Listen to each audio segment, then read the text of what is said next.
On Robin Hood Radio now, we're going to welcome in Jocelyn Ayre, who is the Community and Economic Development Director, the Northwest Hills Council of Governments. You folks out there might hear COG a lot. That's media speak for Council of Governments because it's easier to say all the time than Council of Governments. And what we're going to be talking about today mainly is a topic that's been in the news. It's been in the newspaper. It's been on the radio. There's been letters to the editor. There's been interviews here from concerned citizens who are not necessarily against affordable housing, but of course they're against certain portions of these plans that come up. And Jocelyn, in her business of being the Community and Economic Development Director for the Council of Governments, is also involved in affordable housing projects in our immediate area other than Falls Village. So first of all, Jocelyn, thanks for taking a few minutes and joining us today. Thanks for having me.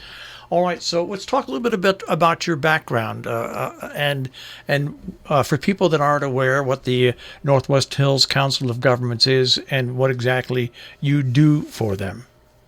Sure. The Council of Governments here serves 21 towns, kind of roughly what you would think of as Litchfield County, but it doesn't really follow county lines. And our board of directors is the first selectman or mayor of our 21 towns, and we do land use planning, hazard mitigation planning, transportation planning, and affordable housing and economic development work for our 21 towns. And you've been involved, though, in affordable housing for a while. I mean, even before this, right? Yeah, I mean, my first job was actually with Habitat for Humanity as a volunteer coordinator in AmeriCorps. That was quite a while ago. I won't say how long. And I have been here for 12 years now, working with communities on trying to create housing options for residents, and working with the Northwest Connecticut Regional Housing Council, which is made up of 14 local housing organizations from all over, the small towns of Northwest Connecticut, so Litchfield, Kent, Sharon, Salisbury, Cornwall. They all have local volunteer nonprofit groups that are working on trying to create housing options in their towns. And so I've been working with them for the last 12 years. Basically we get together 4 times a year and really talk through, what are the resources, what are the challenges, how do we move forward with creating these housing options in our towns.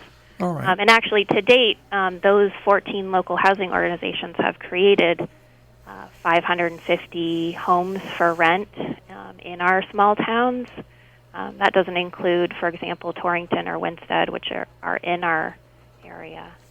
And 66 affordable homeownership opportunities. So there's a lot of housing out there already in our towns that fit in, but there's also continues to be a need for more of those. All right, we're speaking once again with Jocelyn Ayre, and our topic here is more directly the Falls Village Housing Trust. A while ago, they put forth a plan that was withdrawn, probably 6-7 years ago, at least on that. And that plan has come back in a much smaller development that has been presented and will be in front of the town and the Planning and Zoning Commission. And there has been some blowback with an interview we did on the radio, but also with letters to the editor. And so the Falls Village Housing Trust asked Jocelyn to come in and talk a little bit about their plan and incentive zones, housing zones. So I guess the first thing we can start off with, Jocelyn, is incentive housing zones. Were they designed for towns of all sizes? Has it been a successful venture since that has been created and gone into operation around the state? So yeah, incentive housing zones were enabled a while back, and basically they're intended to be a tool for any community of any size to use to really think proactively about where they would like affordable housing to go in their towns, and then zone it so that can happen, and proactively zone the areas that they would like to see housing developed in. And it has been successfully used in many towns. This is basically in any of our towns, because really none of our small towns meet the sort of not requirement, but the setup statutes for the zone, not really requirements, but when they were initially set up. Yeah, well, I guess I'm talking about 830G, which if towns don't have 10% of their housing as affordable and deed restricted as affordable, then technically a developer could come in and purchase a property and disregard the zoning regulations. And it wouldn't matter what the zoning regulations were as long as 20% of the units were affordable. So in this case, this is kind of the state's way of saying, instead of having this happen to you and having to react to it, how about we proactively look at what sites would be available in your town and that would be appropriate for housing development, and have you proactively zone them for that. So that's what the incentive housing zone is. And I was involved, it actually started in 2009, the incentive housing zone study for the town of Falls Village. And we looked pretty extensively at 6 different sites in town to try to figure out which one could work. As you know, Falls Village doesn't have any sewer, so we needed to find a site that was large enough to accommodate on-site septic, and also, where the soils could take a septic system, and that wasn't environmentally sensitive. So, anyway, we looked at a lot of sites, and really this site is on Lime Rock Station Road, is the site that had the most was the most suitable of the ones that we looked at for housing.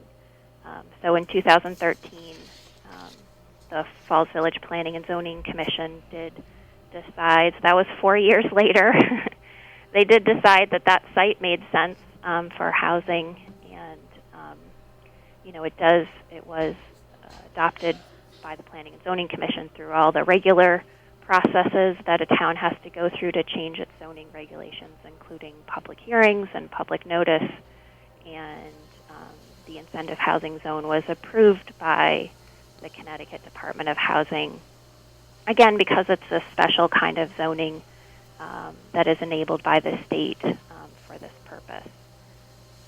And the town also qualified for a zone adoption payment because they went ahead and adopted this kind of zoning. Now, when you look at incentive zoning and putting affordable housing in towns, this is a layperson's question, okay? Even though I'm in the media, I don't know as much as I should probably about affordable housing. When you look at towns and when you look at sites, do you also take into those calculations the number of people that might move in, what effect it might have on tax rates and things like that? And do you try to balance all that together when you come up with a plan?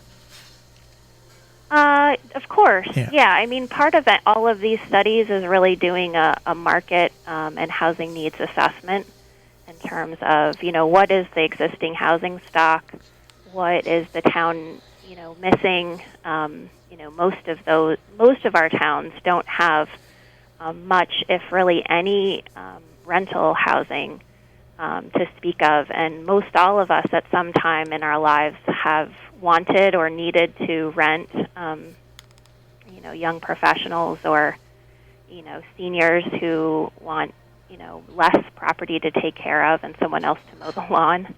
So we definitely take that into consideration.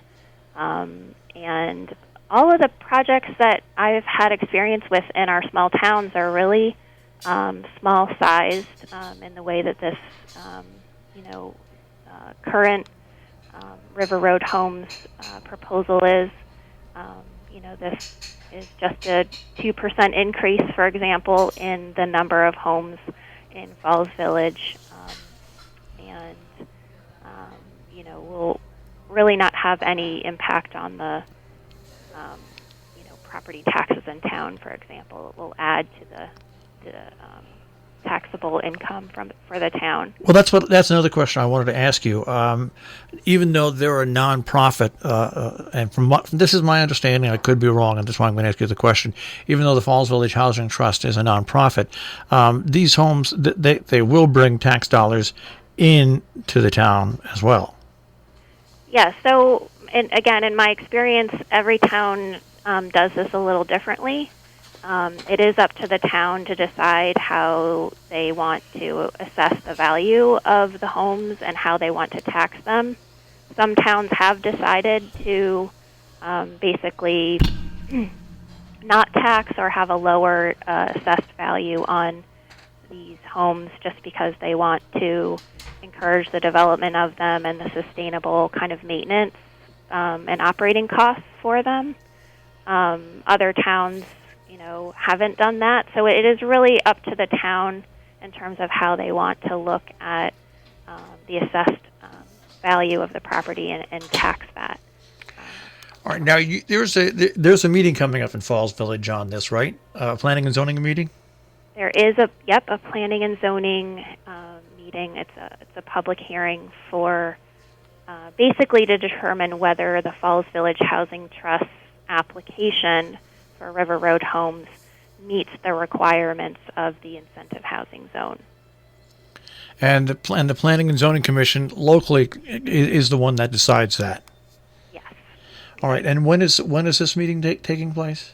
I believe. Let me just look at my calendar. I think it's the 23rd of September, and it will be via Zoom.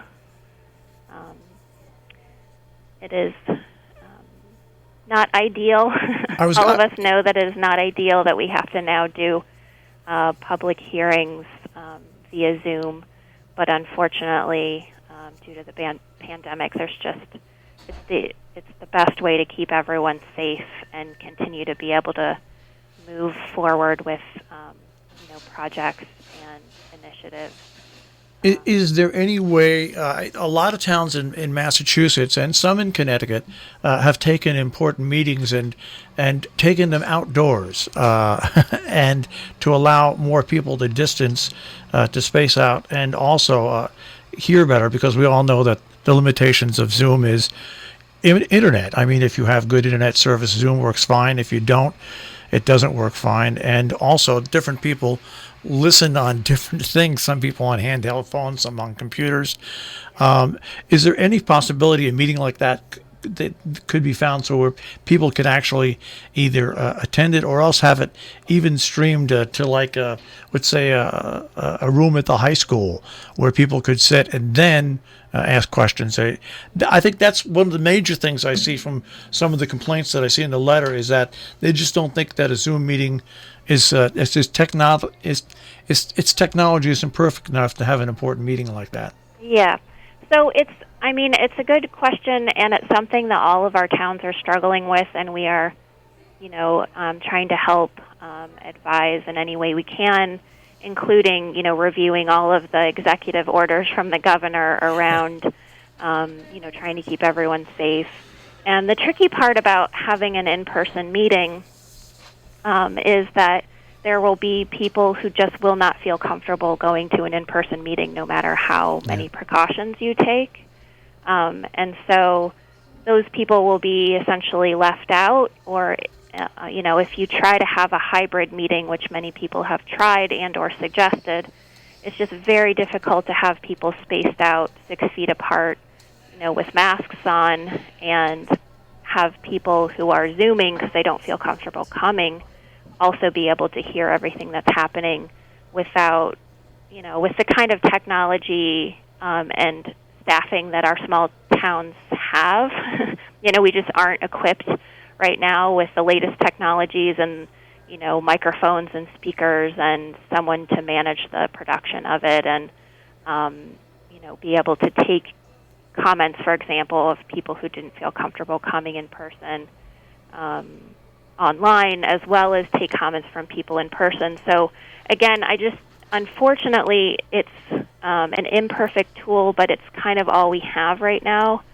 Again, just because of our, limitations in small towns, balanced with this, need to try to keep everyone safe during this time. So, while I, totally sympathize with folks who, don't feel like this is the best forum, I agree it's not the best, but it's just what we have right now.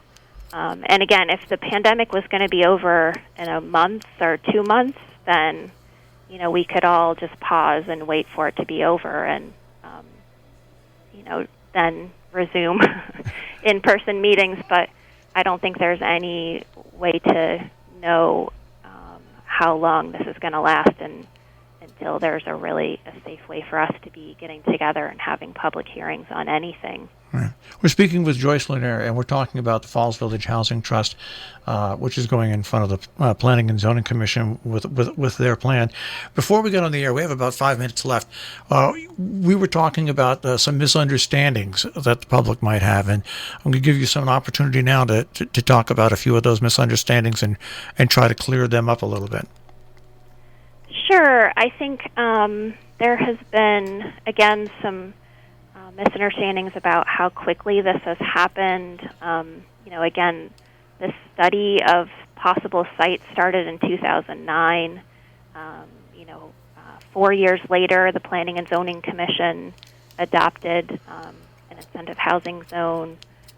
In the meantime, there were many meetings open to the public and public hearings around that. So, this has been really going on for a long time, and lots of opportunity for the public to be involved in the process. And again, we did study many, many sites. Could there possibly be other sites out there that could accommodate housing? Sure, and we would love to explore those other opportunities, but it doesn't make sense to give up on this property, which has been, studied, and, they've done all of the, stormwater engineering and the septic engineering, and so much work has gone into this specific site and making it ready for this over the last really 3-4 years. That actually 5 or 6 years that there's really no reason to give up on this specific site. And I guess the other thing is, it isn't uncommon for people to say who are opposed to a specific project, usually in their neighborhood, that they are not opposed to affordable housing in general. They're just opposed to this site. That is something we hear a lot in Northwest Connecticut. It happens, at almost every time a local nonprofit group proposes housing. It's very common to not want change in your neighborhood or in your town, and we hear a lot that we're not opposed to housing, we're just opposed to this site, and I think that argument only goes so far because, there just aren't that many sites out there that are ready and that have been studied for 8 years. And, we need to take advantage of every opportunity that we have, and this is a really great one. So I guess those are kind of the main points. The Falls Village Housing Trust, again, they're a terrific nonprofit organization of all volunteers. Nobody's paid. There is no staff on the Falls Village Housing Trust. And this is true, again, of many of our nonprofit organizations. And, again, they're just trying to do their best to create housing options in their town. They do have a great website. If anyone's interested, they can check it out. It talks about the property itself and the project and answers kind of frequently asked questions. But again, I think they've done a great job as volunteers to really bring this to their neighbors. And I know there's a lot of support for the project as well. And they've been getting there have been many letters of support received for the project.